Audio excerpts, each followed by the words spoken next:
شرکت هواپیمایی سامون ایر به همه نمایندگانش در داخل و خارج کشور و نقطه‌های فروش چیپ‌های هواپیما دستور داده است که منبعد به صاحبان شناسنامه‌های خارجی که مهلتشان با مهر دراز کرده شده است چیپتا نفروشند.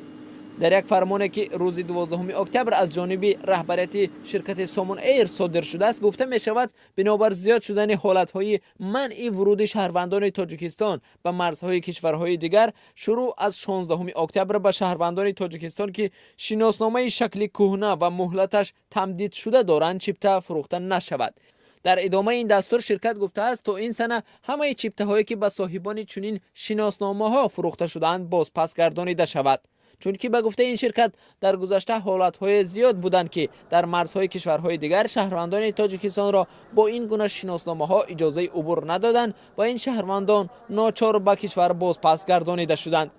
برخی از شهروندان تاجیکستان که در دست شناسنامه شکل پیشینه مهلتش 5 ساله دارند با انجام مهلت سندهایشان در کنسولگری های کشور مهر دریافت میکنند که طبق آن مهلت استفاده این حجت تمدید کرده می شود.